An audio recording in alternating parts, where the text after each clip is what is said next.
All right. Good afternoon, everybody. Welcome to lecture 14 of the Spring 2025 Intro to Space Navigation.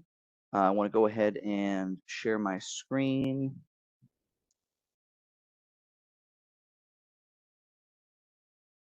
As with the beginning of lectures, kind of going because things are going to start to get a little complicated, or maybe just a little bit confusing. So just as a reminder, we spent a long time on orbital mechanics, and then we spent a long time on estimation theory.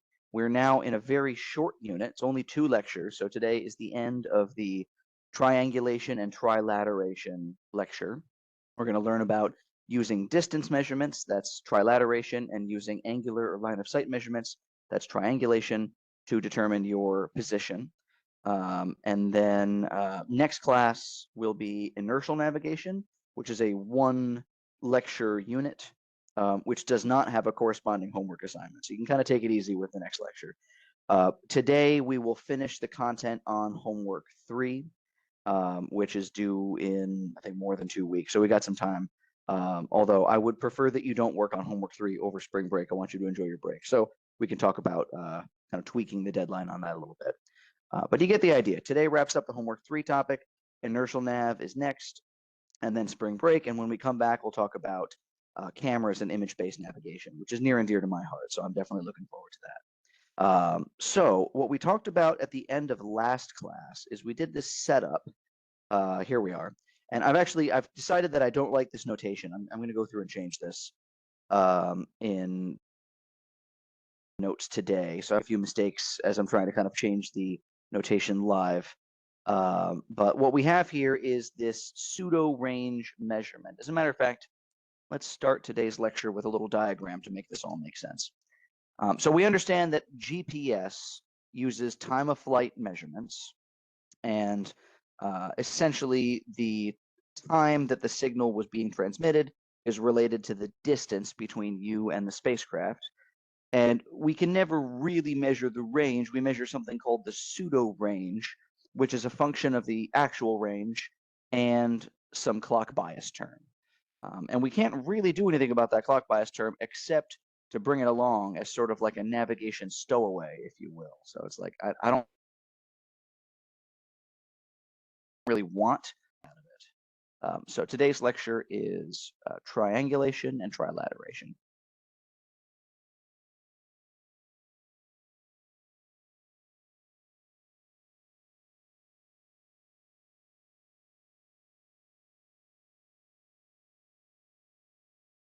All right, and we'll recall that last time we set up the GPS trilateration problem.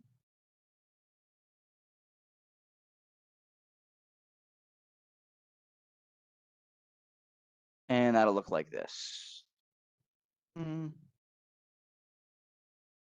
Go. Here's the Earth.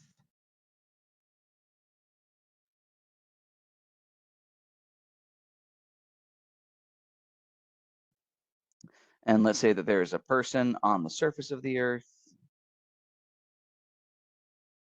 And let's say also that there is some spacecraft out in space.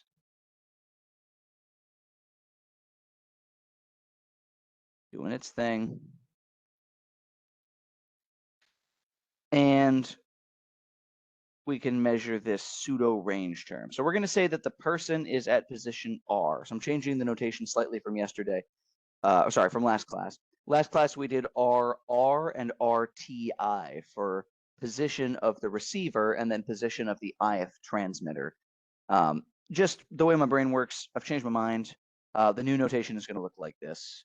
I think this is a little bit simpler. So rho for range, but then the tilde, this is the pseudo range, is the norm of the position that we're after, the observer position. That little stick figure is meant to be you. And then you've also got the spacecraft, which is going to be at PI, so position I. So R minus PI. norm. So this is the true range, like the actual distance between these 2 points in space, plus b. So this is the true range. This is the pseudo range. And this is a clock bias term.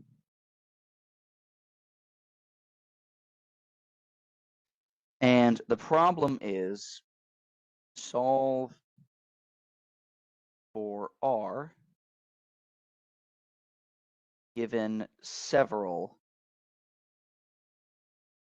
rho I. So we're not going to say how many just yet. We did see in a toy problem at the end of last class that you need 4, but that was one where we're not estimating the clock bias. So we're going to go through, sort out the math. We're going to see how many terms the clock bias and the whole kind of estimation problem demands. Now, here's the problem.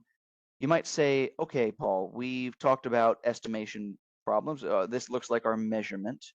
And then our state is R, and we're going to assume that we know P, right? We talked about how for GPS satellites, we have this whole complicated tracking system, and we have dedicated supercomputers to precise orbit determination. So we're going to say that PI is known very well. And maybe B, this clock bias term, is something else that we need to solve. You might say, okay, I'm no slouch when it comes to estimation theory. I sat through all your other lectures. I've started on homework 2, made some progress there. And I know that we need to make this look like y equals hx, where maybe x is going to look like position and clock bias term or something like that. And then h is going to be something ugly probably. And then y is going to be our pseudo range measurements or something. And then we'll solve using least squares. And no, that is not going to work. So unfortunately, this trilateration problem is not a linear estimation problem. So we went through a couple of lectures learning about different methods of estimation for linear systems. And then one of the next things I do is I throw a nonlinear system at you. So sorry, a lot of those techniques are off the table. So this is not a linear estimation problem.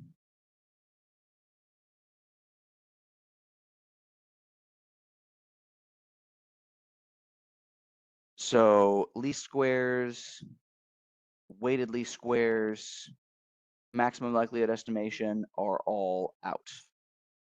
Not using those. Okay. So today's lecture is going to be 2 methods of solving this math problem, and then we're going to set up the triangulation math problem. We'll see 2 methods of solving that, and then we're done. Hopefully we finish up a little bit early, but no promises. We'll see how it goes. So like I just said, we have this math problem. We don't know how to solve it. We know that we can't use least squares because this problem is nonlinear. If only there was some sort of method of least squares that worked for nonlinear problems. Anyway, the next method is called nonlinear least squares.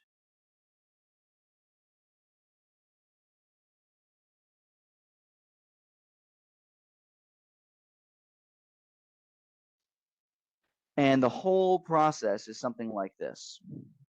Start with an initial guess.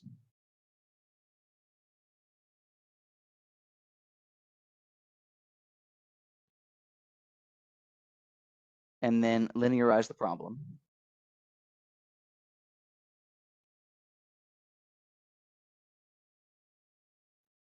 And then apply maximum likelihood estimation. Remember, that is the coolest of the 3 that we learned. And update state, and we're just going to rinse and repeat until convergence.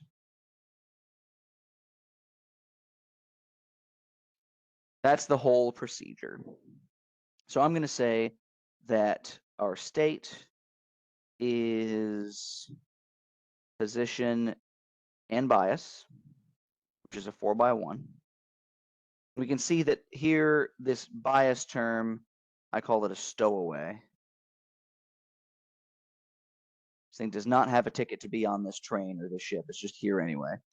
And then the measurement vector, which contains noise, is going to be our pseudo ranges. So this would be row 1, we'll call this row 1, all the way to row n. And so we have a n by 1 pseudo range measurement. So we've established that we can't set up y equals hx, but what we can do is approximate h. So what we're about to do is linearize the problem. So how do we linearize our measurement equation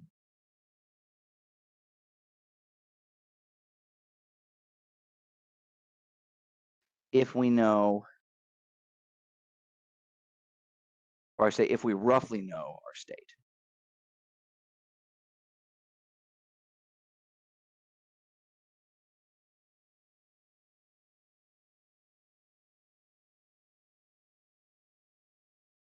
So we're going to call this x for our estimated state. Or you can maybe call it x init for our initial state, right? So we're assuming we have some guess. We're not just starting completely from scratch. So what I'm going to say is our measurement vector is some function of our true state. And notice I use the letter h here. This is a lowercase h. So it's not an accident that I picked the letter h. And in the future in this class, the capital letters are going to tend to be matrices, and then the lowercase letters are going to tend to be functions when you see problems of this type. And so what we really want, and you don't need to write this down, this is just kind of a side thing. What we want is y equals hx, where h is a matrix. What we have is y equals h of x, where h is a function. And so what we're going to try to do is find a matrix, capital H, which is as close as possible to the function, which of course is more complicated, right? The real thing we need to do is take the state, plug it into this equation, solve, and get rho. Well, that's super nonlinear. It would be really cool if we can just multiply the state by some matrix and get something that's pretty darn close. And that's the linearization technique. Okay. So what we're going to do is we'll say, okay, y, which is equal to y estimated plus some delta y, is equal to h of x estimated plus, we're going Taylor series here, derivative of h with respect to x evaluated at x estimated multiplied by delta x est. Oh, sorry, not est, just delta x plus some higher order terms. So we're linearizing. I'm going to do our Taylor series expansion. And we can cancel out y est and x est. So we're saying, okay, delta y,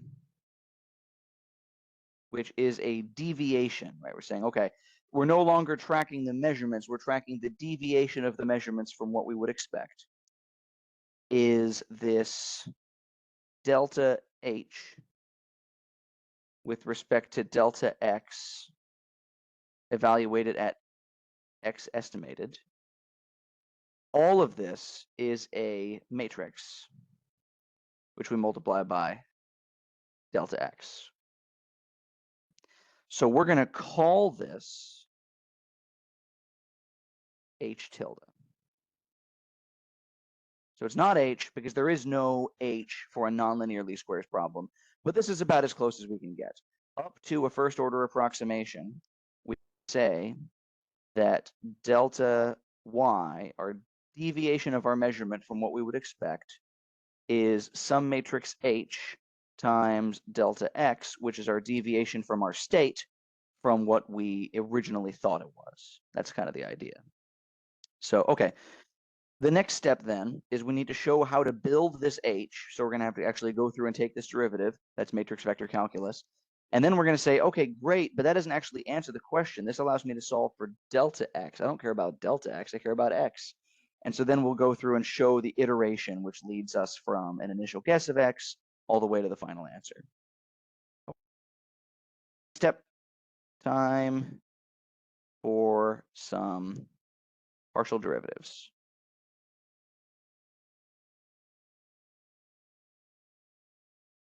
Okay. H is this kind of gnarly looking function. So the true function is this, right? Rho I tilde is, okay, remember the first rule when we're about to do matrix vector calculus, we take the original equation, it's R minus PI norm plus B.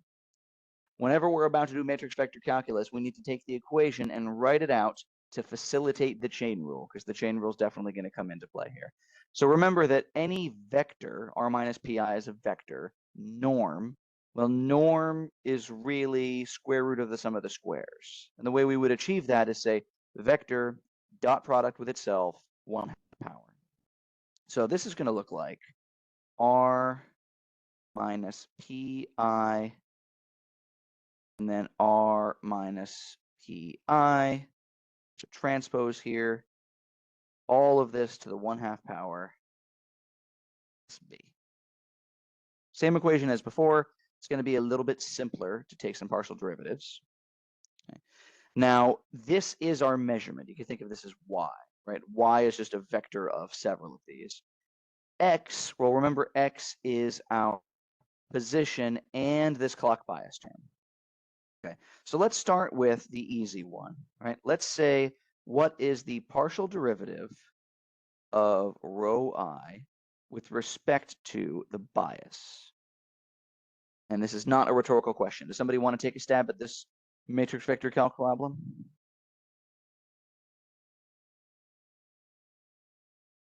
That would just be 1, right? Be 1. Yep, you got it.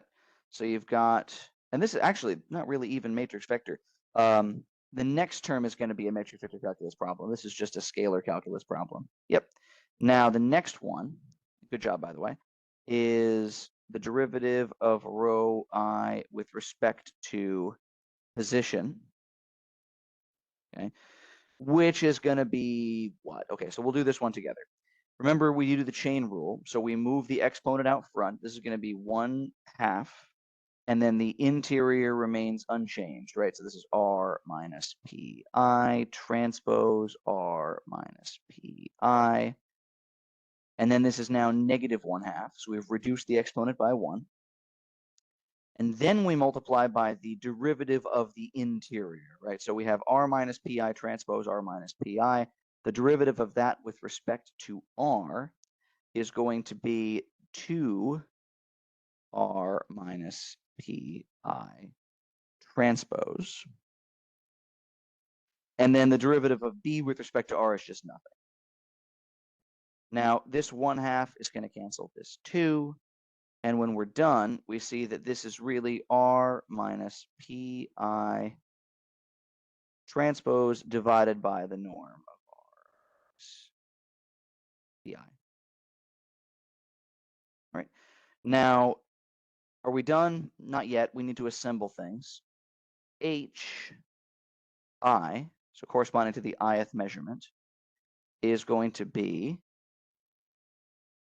the derivative of your pseudo range with respect to your position, and then the derivative of your pseudo range with respect to your clock bias. And this is going to be a 1/4. And so the real problem that we're going to try to solve looks like this. Delta y1 all the way down to delta yn. So there's going to be n of these individual deviations in measurement is equal to h1 to hn. So this is going to be an n/1. This is going to be a n/4. And then finally, this is going to multiply, which is going to be a 4/1. Okay. Now the problem, and you might have picked up on this, is that if we want to build this HI, okay, well, this term is going to be 1, but this other term is going to be R minus PI transpose over its own norm, which is going to cause an issue because we have R, the thing we're trying to solve, is in H, the thing that we need to build so that we can solve it. So we've got a catch-22 on our hands. You might have picked up on that. And this is where the iteration comes in, right? So we're going to start with an initial guess. Actually, rather than me just kind of yapping about it, let's write it out. This leads to the following iterative method.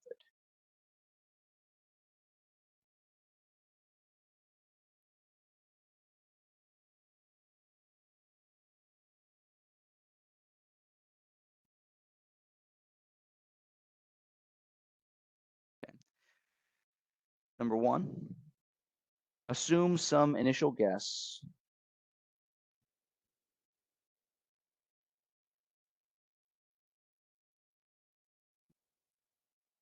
for position and clock bias. Here's the thing that's pretty neat. This method is actually pretty dang robust. And so all zeros is okay. All zeros will do. Oh, sorry. I have a nasty habit of putting an E in the word zeros. There we go. All zeros will do. So if you just say, I'm assuming I'm at the center of the Earth with no clock bias, you'll be wrong, but we're going to clean up that wrongness later. So bear with us. The next is compute HI for each measurement.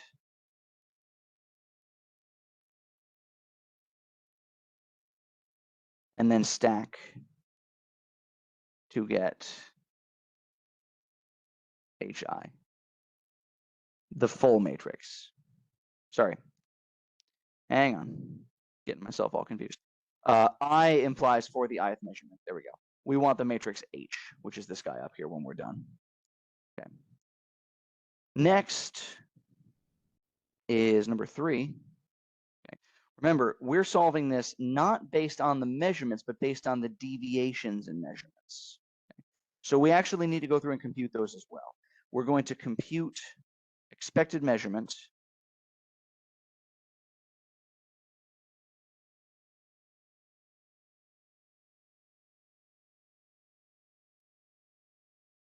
rho I estimated. This is the estimated pseudo range, which is equal to what? Well, it's the norm of R est minus Pi plus B est, which is not our best guess. No, don't be confused. So this is, if we just take our original equation and then plug in, okay, I think I know my position. I think I know my clock bias. So I can compute what I think pseudo will be, what I think my measurement will be, but you're wrong, okay? And that's actually fine, because the next step is this. Delta y is equal to rho 1 minus rho 1 estimated, and then all the way down to rho n minus rho n estimated, right? So this is the deviation, the difference from our estimated pseudo ranges and our actual pseudo ranges. This builds this kind of deviation measurement vector, this delta y. And remember, we're not solving y equals hx, we're solving delta y equals linearized h delta x. So there's our delta y. Next is we estimate our state update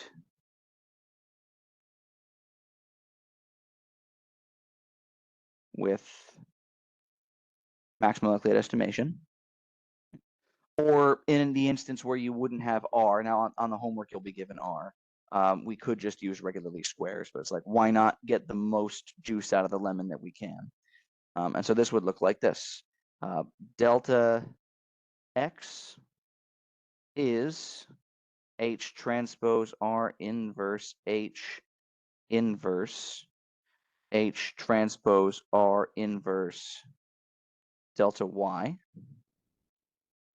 with P covariance as H transpose R inverse H. Oh, and you know what? Tilde, tilde, tilde, right? Because this is the tilde H. This is the linearized H. And then here is the iteration, and that is that our new state is our old state plus this update that we just computed.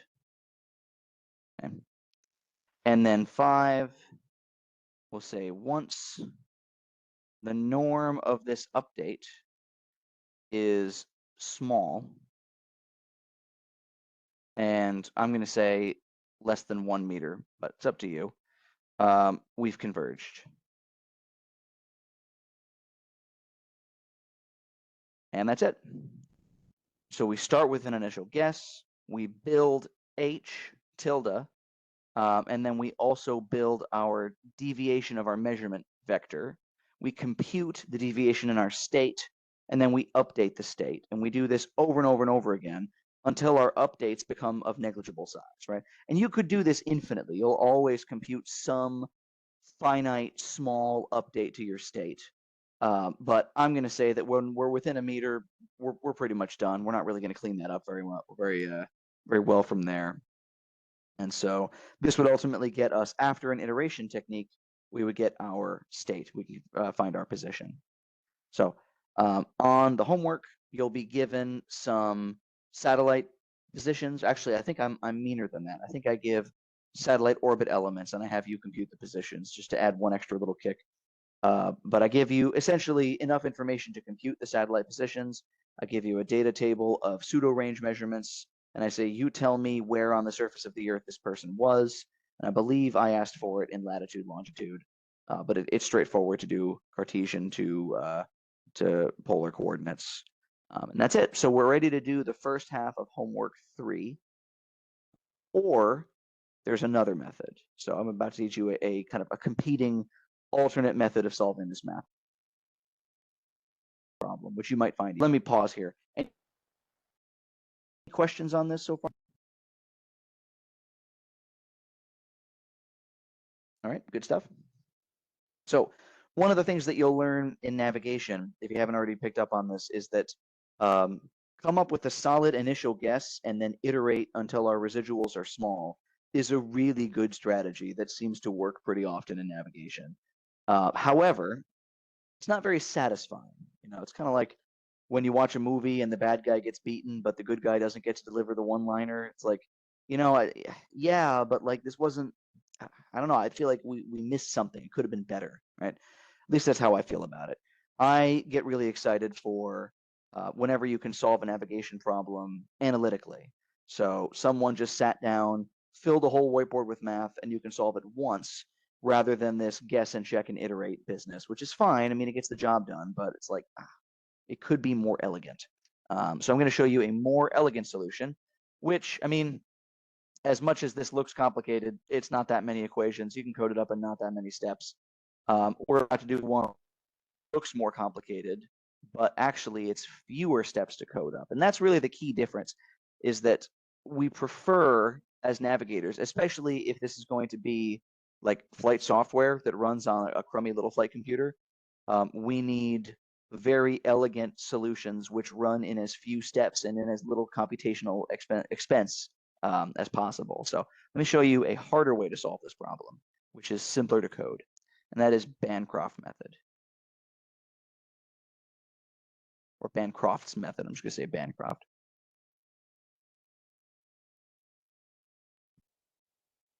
And so with this, we're going to start with our equation. Rho I is equal to R minus PI norm plus B. And we're going to try to solve for R analytically. Okay. First thing I'm going to do is square both sides and also subtract B. So let's try this. Rho I minus B squared is now R minus PI norm squared. Remember that what's happening here is we're saying R minus PI dotted with R minus PI square root. Now we're ready to cancel out that square root. So this left-hand side is going to become rho I squared minus 2 rho I B plus B squared. is equal to, and if we go through and write this out, it's going to be R minus PI transpose R minus PI, which if we distribute is R transpose R minus 2 PI transpose R plus PI transpose PI. Okay, let's go through and reorganize some things a little bit here. So we've got rho, which is something that we're directly measuring. We've got B, which we don't know what that is. So we're going to need to sort that out. We've got B squared, which we also are trying to figure out. We've got R transpose R. Let's reorganize some things. So this PI transpose R, that's a little bit gross. I'm going to banish this to the left-hand side of the equation. So PI transpose R minus rho I tilde B equals, so we're dividing everything by 2. This is going to be 1/2, and then in parentheses, R transpose R minus B squared. And then plus 1/2 PI transpose PI minus rho I squared. Okay, why did I bother reorganizing things like this? Well, because in my mind, these things neatly fit into 3 categories. Everything in here is going to be some function of the state. So I'm actually going to call this lambda, some function of the state. So if you knew R, if you knew B, you could compute this thing, and this thing I'm going to call lambda. Over here, PI transpose PI rho I, this is all stuff that is independent of the state. You can compute this before you even start the math problem. So independent of state. Okay. And I'm going to call this CI, because if you know lambda, right? There aren't, even though there's multiple measurements, there's only one lambda. But for each measurement, there will be a different C. That's why we call it CI. And then everything on the left-hand side is kind of gross. You've got this like, it's something that we know multiplied by something that we don't. Not a fan of that. So you've got the kind of the good, the bad, and the ugly, so to speak. You've got the things that we don't really understand, the things we're trying to estimate, and the things that we know before we start the math problem. Now, also going to say, define the matrix beta, which is going to be the 4x4 identity matrix with a minus sign on there. 0, 1, 0, 0, 0, 0, 1, 0, and 0, 0, 0, negative 1. There we go. And we also know that our state, I guess this is a definition thing. Oops, I can clean that up. This is a definition. We also know that our state is position and B. So now we can go through and tidy things up a little bit. What I'm saying is that PI transpose R, so this is about to be a matrix here. We've got PI transpose and rho I, and then beta X. So this is going to be PN transpose and rho N. So the beta is there to clean up the fact that there's this minus sign in the equation. That's the idea. So you've got this matrix, PI transpose rho I, multiply that by beta. That's going to give us, I multiply that by X. This is the left-hand side of the equation here. This is equal to lambda, which is just one thing. There aren't several lambdas. But for every equation, you need to take lambda into account. So lambda happens once in the first equation, all the way down to once in the nth equation. And then this is going to be plus, got C1 all the way to Cn. The reason I'm bothering with all this is we're going to say, okay, this matrix, which is entirely built out of things that we know before we start the math problem, I'm going to just call A. And then this matrix, which is just a line of ones, I call L. And then this matrix, which is all of the C's, which again, C is something that we knew before we started trying to solve this problem. I'm just going to call this thing C. Okay. Now this equation becomes A beta X is equal to lambda L plus C. All right. So we're not done yet. You might be thinking, gosh, that's a waste of time. We actually have plenty more math to do. It's like, well, what have we done? We've taken an equation. This is a good kind of checkpoint here. We've taken the original equation, which is kind of gross and nonlinear, and we've essentially gone through and not exactly linearized it because we didn't like do any Taylor series business, but we're kind of reworking terms. So all of a sudden, this A matrix, not scary anymore. We can compute A. Beta is just comes straight from a definition. And I should say that beta is actually, as I've written it, it's a 4x1. No, yeah, that should work. Beta is good to go. So A, understood. Beta, understood. X, well, I mean, that's kind of what we're after, right? So not scary. Lambda is kind of also something that we're after. So we kind of want to estimate that too. That's a bit confusing. But L, simple. C, simple. Okay. So how do we proceed from here? Well, I'd like to solve for X. That'd be nice. So I'm going to say beta X. It's kind of like AX equals B. You could treat this whole right-hand side as B. This is A transpose A inverse A transpose, and then in parentheses, lambda L plus C. Okay.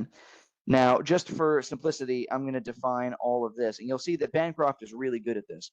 He'll like take a step that makes the equation more complicated and then say, all right, I'm going to define all this junk as some new letter just to keep it simple.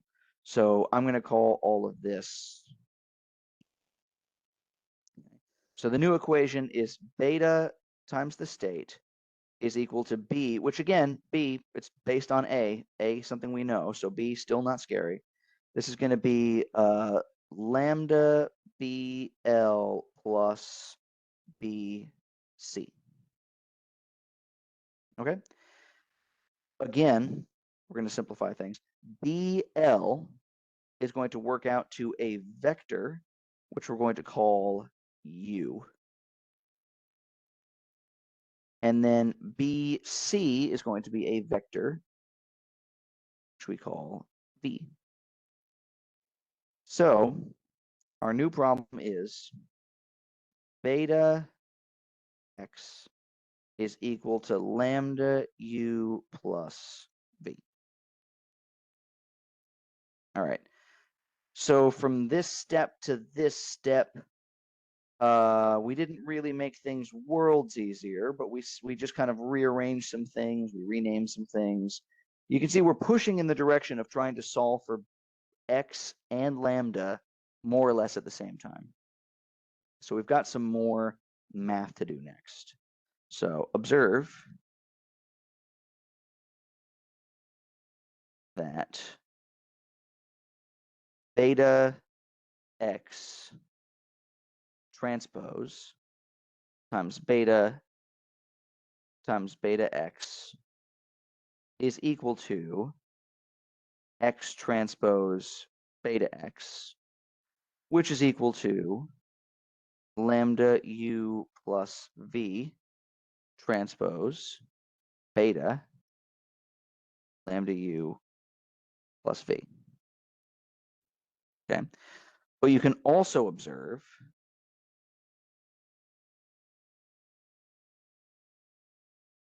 that X transpose beta X is equal to, if you just think about it, right? X transpose beta X, as written, is going to be lambda U plus V transpose beta lambda U plus V. But we also know, if you just write things out, X transpose beta X is going to be R transpose R plus, or sorry, minus V squared, based on the definition of X and beta, if you just write it all out. But that's actually the same thing as 2 lambda based on the definition of lambda. So if we go through and work this out, believe it or not, we've done a clever substitution trick. There's no x anymore in our equations. So after some substitution, here's what we've realized. It's that 2 lambda is equal to lambda u plus v transpose beta lambda u plus v. So we're not done yet, but we've eliminated x. We're no longer actually solving directly for the state. We're solving for lambda. Let's distribute this. 2 lambda is equal to, what are we going to get here? Lambda squared u transpose beta u plus 2 u transpose beta v multiplied by lambda plus v transpose beta v. All right. If we rearrange like terms here, what are we going to find? First of all, I'll just also mention that beta inverse is equal to beta. We rearrange like terms, we get what? We get lambda squared multiplied by some stuff. So this is going to be u transpose beta u plus 2 lambda multiplied by some other stuff, which is u transpose beta v, plus some other stuff, v transpose beta v equals 0. All right. Now, this is a little bit ugly. We've got u's and v's and betas flying everywhere. But hopefully you see that all of the ugly stuff is stuff that we can find. We know u, we know v, we know beta. U and v come from b and l, b comes from a, and also c, but we know l is just a bunch of ones, and then c is something we can compute. So I mean, we've built kind of a mess behind us, but hopefully we see we're actually 2 steps away from our final answer. Because this equation here is quadratic in lambda with only lambda unknown. So at the end of all of our fancy graduate level math, we have to solve for the roots of a parabola. So here is our strategy. Set up this polynomial.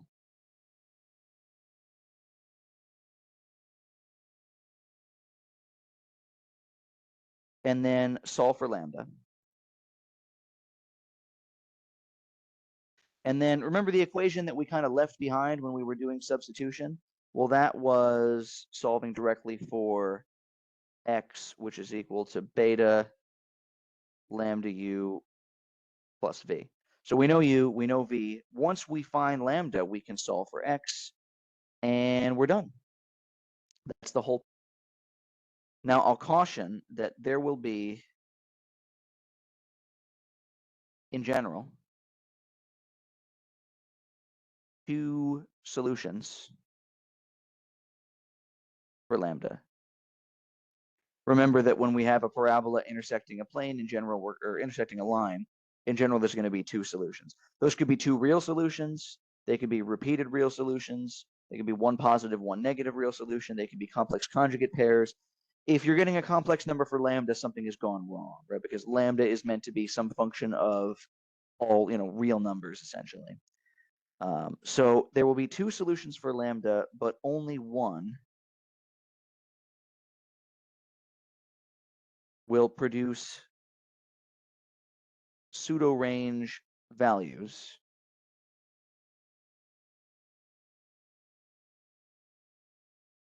consistent with measurements.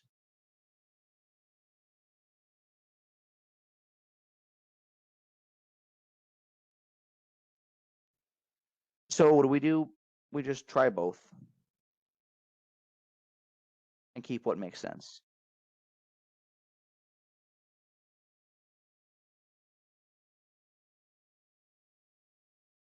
Okay, So let me just summarize that one more time, and then I think it's high time we take a little break. We've set up this equation, but that equation was based on substitution, which was on matrix manipulation, which was based on this, which all comes from up here. Okay, so our original equation is pseudo range is true range plus clock bias term. And if we do some fancy tricks and we expand and we square both sides, we end up with this is kind of our next checkpoint. The matrix A, which is entirely built out of things that we know, times beta times the state, is equal to lambda, which we don't know and we'd like to estimate, times L, which is just ones, plus C, which is things that we know. And after some further matrix math, we end up with this problem, which is essentially a polynomial root problem. And at the end of a whole bunch of number crunching, we get lambda squared times something plus lambda times something else plus lambda times some third thing. This is ax squared plus bx plus c equals 0, right? So x equals negative b plus or minus, so on and so forth. U is something that we know, beta is something that we know, v is something that we know. So we can solve for lambda, plug into the other equation, which we lost from substitution, and we get x. Now we have our state. Now we can check and see, does this state actually make sense if we plug it back into the original equation, or are we getting something that's completely whack? Because you will in general get two solutions, two possible states out of Bancroft's method. So you'll need to go through and check and keep the one that makes sense. And that's it. So it fills up more of the whiteboard, but it's easier to code up. And when I was doing homework 3, because I hold myself to the standard of if you're doing these, I should be able to do them. I chose Bancroft's method. It's my preferred one, but there's nothing wrong with nonlinear least squares. This will work just as well. So you should get the same answer either way. There's a lot of yapping. Questions on Bancroft's method? Otherwise, it's time for a break.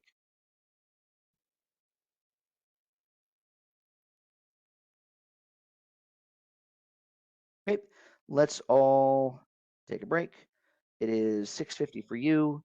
Let's say come back at the top of the hour, so 7 o'clock.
All right, welcome back, everybody. So we just went over two ways of solving for your position given a bunch of range measurements, or more specifically, pseudo-range measurements. And those are called trilateration. So you've got three sides.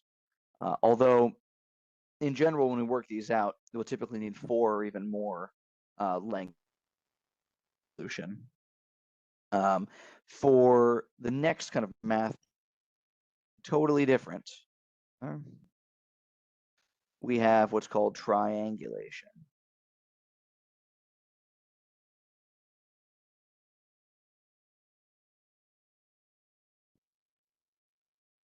And now for something completely different.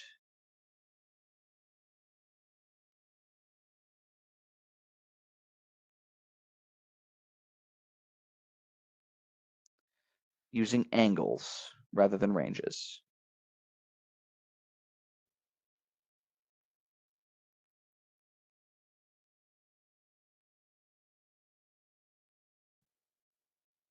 And so as like in my day-to-day life, working in image-based spacecraft navigation, we almost never get range estimates from images. We typically get angular measurements, right? So we'll go over in our image processing series how to go from, let's say you have a star or something interesting in your image, how to go from pixels to a vector, right? And that vector is a unit vector because you don't know how far away that object is. Or in the case of a star, it's basically infinitely far away for all practical purposes. So range means nothing. You just say, oh, it's the star that's that way. And so for image-based spacecraft navigation, we run into triangulation a lot more. So this is something that's nearer and dearer to my heart. So the problem looks like this.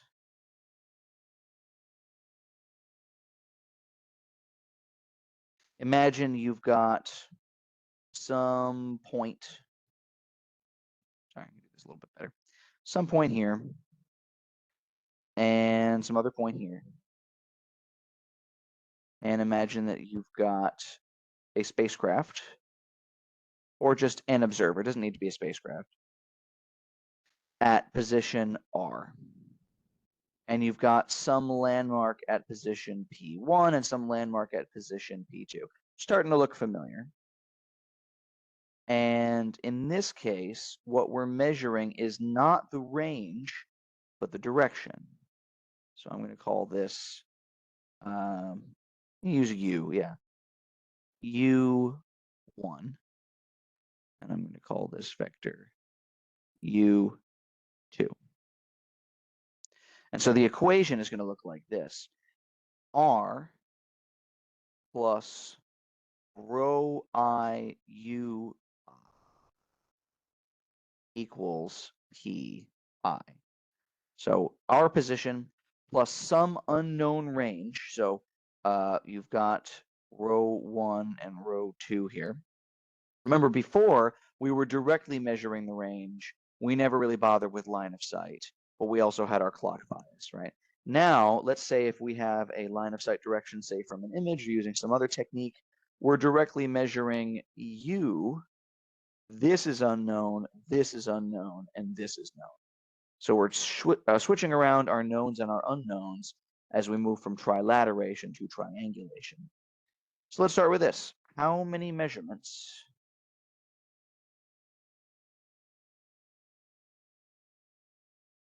do we need?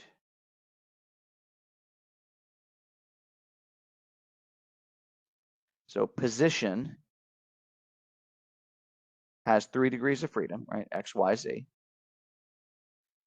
Each measurement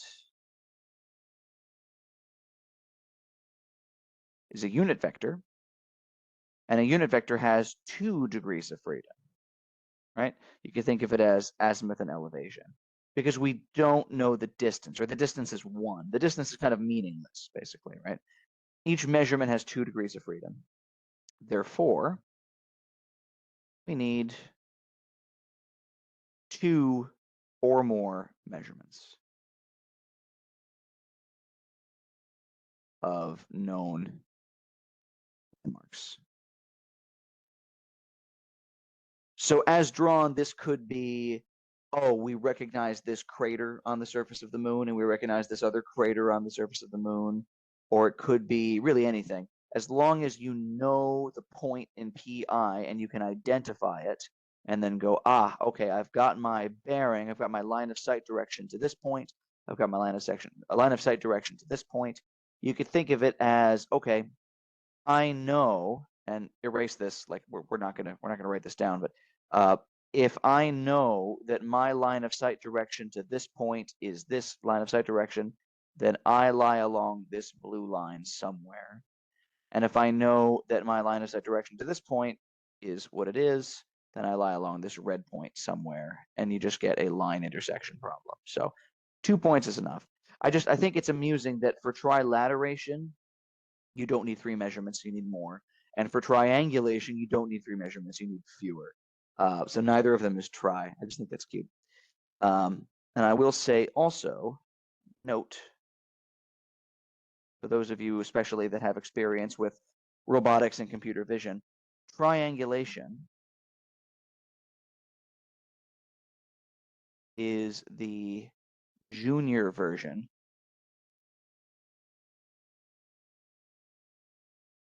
of the perspective endpoint problem.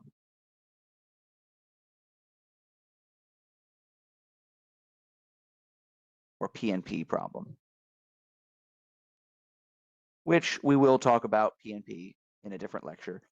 So some of you, especially computer vision people, might know if you've got line of sight directions or if you've got pixels in your image that correspond to known points, then if you have enough of those known points and corresponding pixels, you can back out not just your position, but also your orientation in some world frame. So you can solve for what's called pose. Position and orientation gives you pose.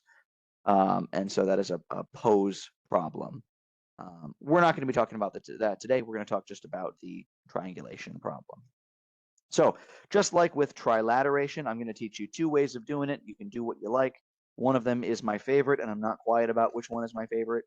And so on the homework, you will have one triangulation problem. The first possible solution to triangulation is called explicit range estimation.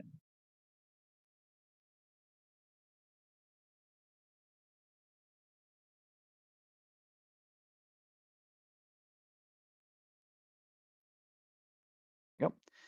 And so the idea here, it's a little bit like the vector form of the law of cosines.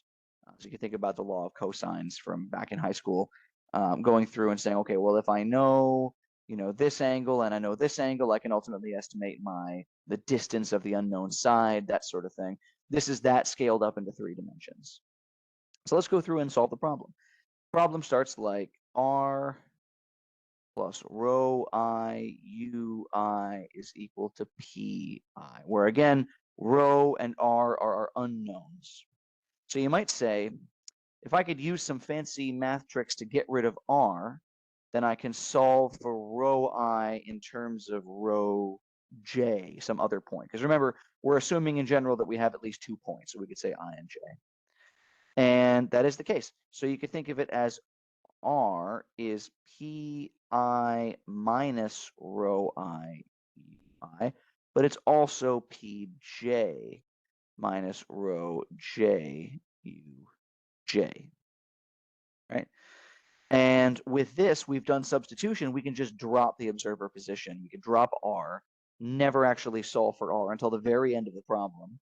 And we can do the rest of our work in terms of pi and pj. So let's rework things here. I'm going to say rho I ui minus rho j uj is equal to pi minus pj. All right, where the right-hand side is things that we know, and the left-hand side is things that we don't know. Okay, so now what I'm going to do is we're going to essentially multiply everybody by ui. So bear with me here. Rho ui transpose ui. So we're dot producting everything with ui minus rho j uj transpose ui is equal to pi transpose ui minus pj transpose ui. Okay.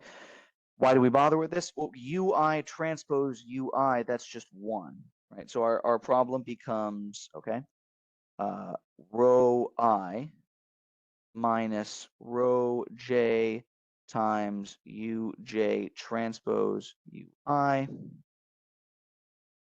is equal to the right-hand side, pi transpose ui, oops, that gets a hat, minus pj transpose ui, where again, ui is directly measured. So the whole right-hand side of the equation is fine. That's under control. The left-hand side is a little bit annoying, but we're actually basically done. Using any two landmarks,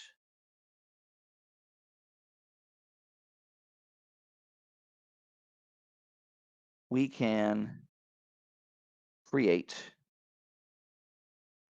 a linear system. So imagine that we could also reconstruct this by multiplying everybody by uj. I'm going to skip that for now. Bear with me. If we do all the work out, let's do the top equation. If we are solving for rho I and rho j as our two unknowns, then 1 rho I minus uj transpose ui times rho j is equal to pi transpose ui minus pj transpose ui, like so. And then hopefully you see that if we had taken this first equation and multiplied it by uj, instead we would get ui transpose uj and -1. And then over here it would be pi transpose uj minus pj transpose uj. And there it is. Solve this in the least square sense for your ranges, and then you can just compute R from either equation, right? So it's just this business again.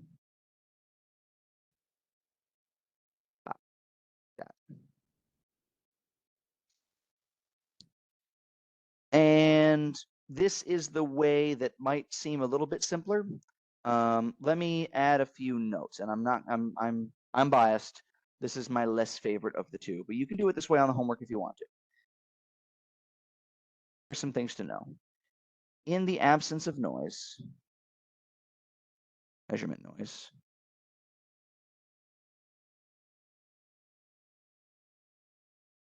you will precisely recover R.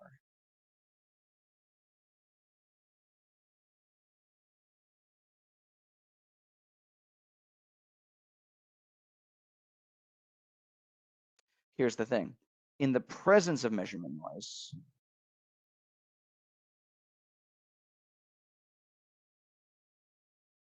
i.e. real life, we like to use more than two landmarks, just to be safe. Here's the situation. Explicit range estimation scales poorly.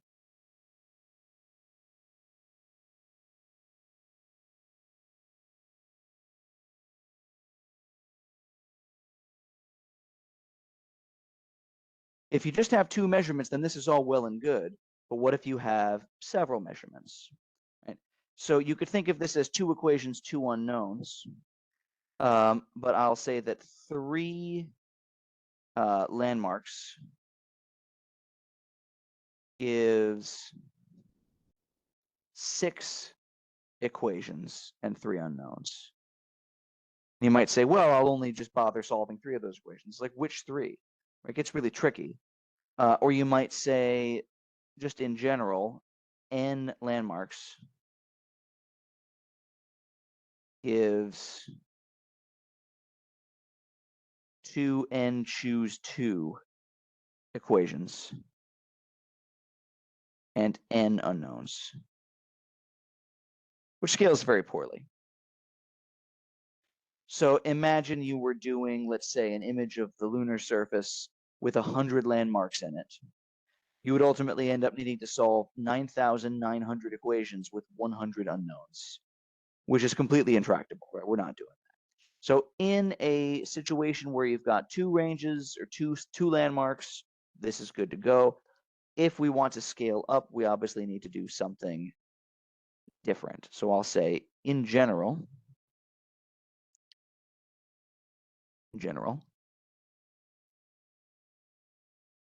we prefer linear problems that scale linearly. All right, so what's another method? We're going to go over kind of like the law of cosines, because you're going through using your angles, estimating a range, and then those ranges allow you to back out your position. Law of sines. So there's a method of triangulation called direct linear transform, or DLT. And this is essentially just the vector form of the law of sines.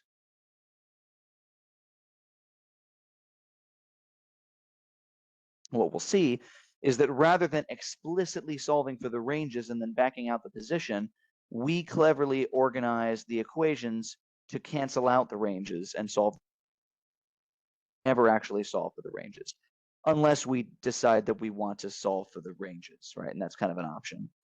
So let's see. Okay, here we go. R plus rho I ui is equal to pi. Now what I'm going to do is take the cross product of both sides with ui. So before we took the dot product of both sides with ui, I'm going to say ui cross r plus rho I ui crossed ui is equal to ui crossed with pi. All right. Here's the cool thing. What is ui crossed with ui? This is 0. And if we wanted to stack this into a matrix, well, we'll do one thing at a time. What I'm saying is that ui crossed with r is equal to ui crossed with pi. And we're actually done at this point. Now we're ready to stack equations into matrices and solve, right? Because r is what we're after. You might say, well, I don't have r, I have ui crossed r. But remember the cross product matrix, right? Remember that we can say that some a crossed with b is the same as a cross multiplied by b, right? You can take a vector, turn it into a what's called a cross product matrix. Right? So we've talked about that before. So what I'm going to say is let's take the cross product matrix of u1 all the way down to the cross product matrix of un. And this is going to give a matrix that is 3n by 3. This multiplies r. And then this is going to be u1 cross p1 all the way to un cross pn. So this is going to be 3n by 1. And that's it. Solve least squares problem for r. Nice and simple. I like this better. However, we will see that you can do a little bit better than direct linear transform. So I kind of fibbed.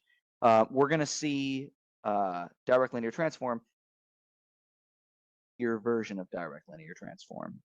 And there is even a further evolution of direct linear transform, which we won't go into in this class, but we'll kind of allude to, and then we'll break for the day. So One more page of notes. Let's keep pushing.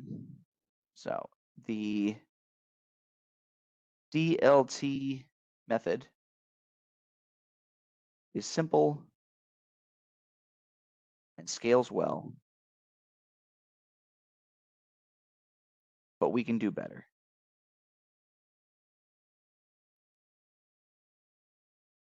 So let me draw a couple of pictures here. All right.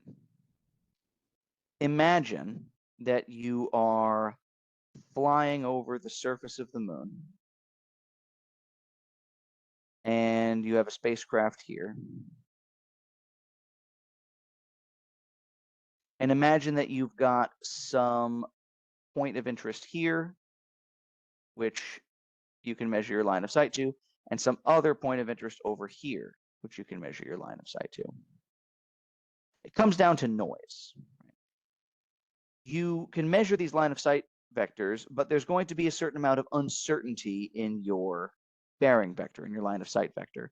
And you could think of it as, okay, I like to think that I'm along this line and I'm along this line, and the intersection of those two lines is a point and we're done.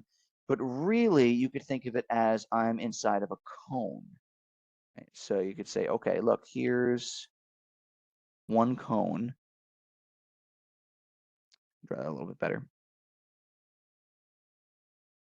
Where the angle of this cone is related to your bearing error. So it's like, well, I'm measuring this landmark on the surface of the moon, and I'm sure to within a degree. So now you've got this kind of degree cone here. And let's say that you measure this other point way off in Timbuktu, which also you're sure of to within a degree. Okay, well then this one also has a 1 degree cone. Here's the problem. Because it's further away, even though it's still a 1 degree cone, it's huge. It's the same bearing error, but because of a greater distance, you're way less sure about your information along this direction than you are along this direction. So for the same bearing error or line of sight uncertainty, landmarks at greater distance carry greater uncertainty.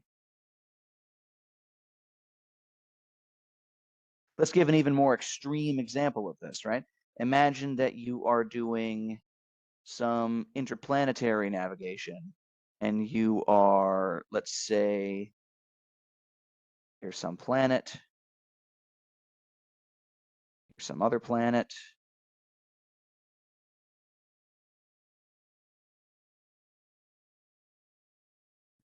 And imagine that you are in your spacecraft here. And let's say you measure your line of sight to, I don't know, Mars and Neptune, right? Your Mars cone, even if you're sure about your line of sight to Mars to within a degree, and you're sure about your line of sight to Neptune to within a degree, same problem. You're going to be massively less sure of your Neptune cone. So you know you're somewhere within this cone, somewhere within this cone. Same problem, right? This is an even more extreme example. So what do? Well, we are estimation theory experts. We know that the first tool in our tool belt for estimation theory is least squares. This looks like a least squares problem.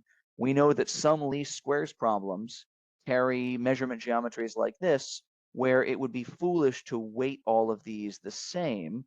So we need to be able to assign a different weight to each measurement. So there ought to be a weighted direct linear transform, the kind of weighted least squares version of direct linear transform. And there absolutely is. Weighted direct linear transform. This is my favorite, and this is also what will be used in homework 3. I believe I specifically requested that you use this method in homework 3, so apologies if I alluded earlier to feel free to use the other one. It's like, no, I think I might have asked for this explicitly. And it's amazingly simple. It's nice and elegant. I sing its praises because it was also developed right here at RPI in the last 10 years. And the idea is this. to account for range dependent measurement error,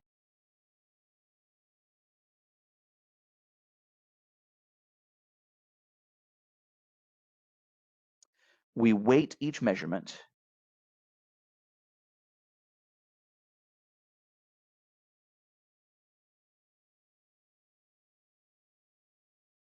by 1 over rho I squared. So we'll say, okay, if something is further away, then we're going to weight it less. If something is closer, we're going to weight it more. This results in the block diagonal weighting matrix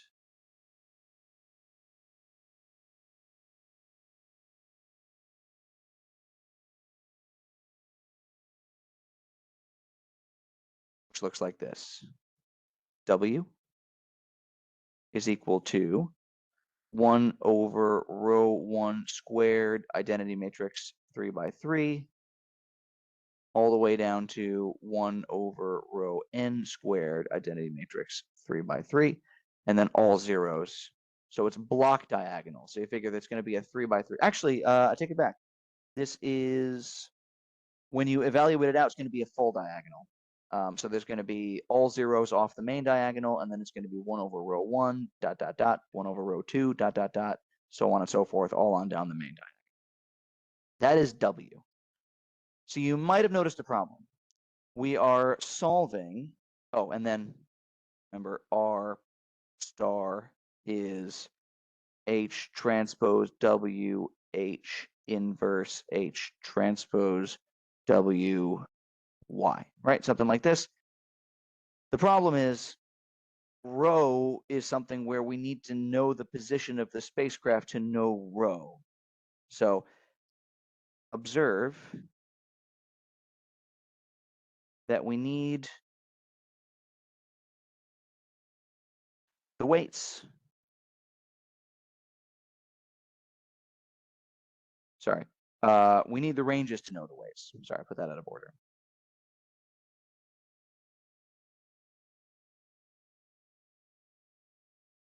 Know the weights.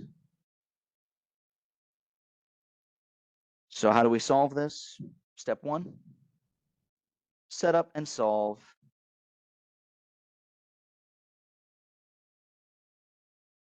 the unweighted, the least squares equivalent DLT problem. And then we iterate. So use R to compute rho I, and then build weight matrix W, and then 4, solve weighted DLT problem for a new range. And then step 5, repeat until convergence.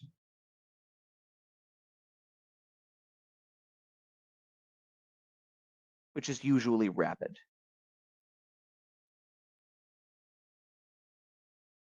So what's cool about this, if you actually go through and code up like a simulation of a weighted direct linear transform, and I would encourage you, try regular direct linear transform and then try adding the weighted thing.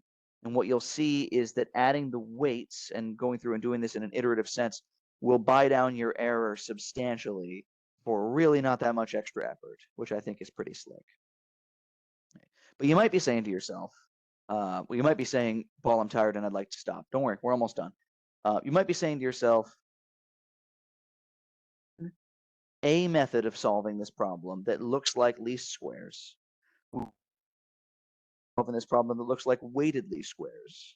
But I remember from several lectures ago that the king of the linear estimation theory techniques is maximum likelihood estimation. So is there a maximum likelihood version of direct linear transform and weighted DLT? And there absolutely is. And it's beyond the scope of this class. If you go read the original paper that it's about, it's kind of spicy. I think that would be a great project if somebody wants to take that as their project to kind of drill down on it. We'll talk more about the project for the semester after you come back from spring break. I want you to enjoy your break. But I'm going to tell you that this exists, and then we're going to leave. That's the end of the day.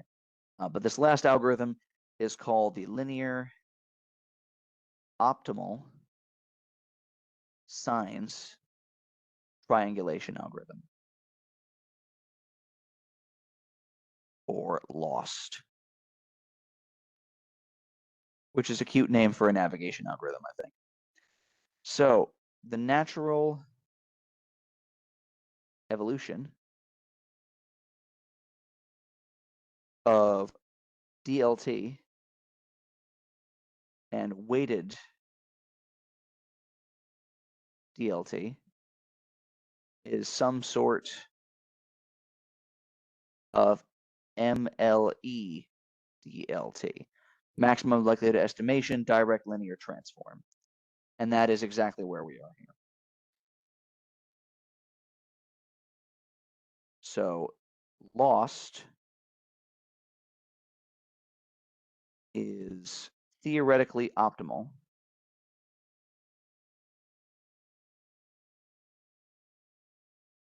getting the most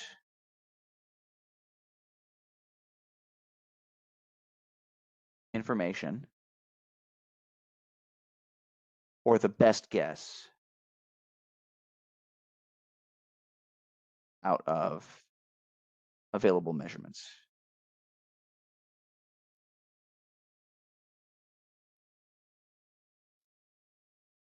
So there is a, I'll say this also, it takes longer to set up,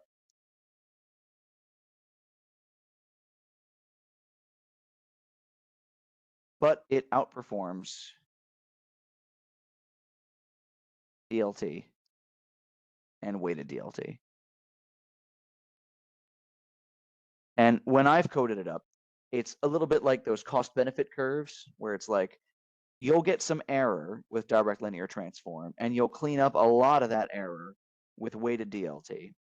Or you could use this new method, which is a little bit more exotic and a little bit more complicated, and you'll see a minor improvement. So massive improvement from DLT to weighted DLT, smaller improvement from weighted DLT to LOST. But LOST is pretty much as good as it gets. You're not going to do better than this because the way that the problem has been set up, it's kind of the theoretically optimal solution. And so the paper on the subject is actually a great, it starts off as a survey of other triangulation techniques, and then it goes, well, here's our contribution, and that's LOST.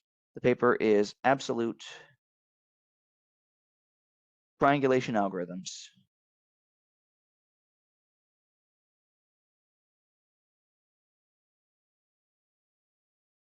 for Space Exploration.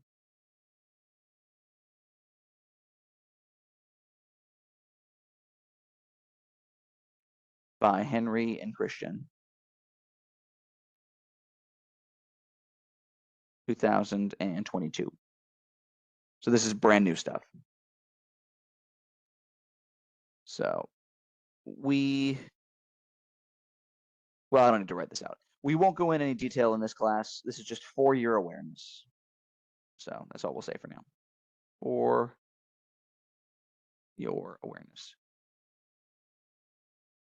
And there's other neat methods of doing triangulation plus batch estimation, or doing triangulation for, some object that is dynamically moving with respect to time. Triangulation is a really cool, rich field. I definitely recommend that you look into it more, especially if you're looking for possible projects for the class project.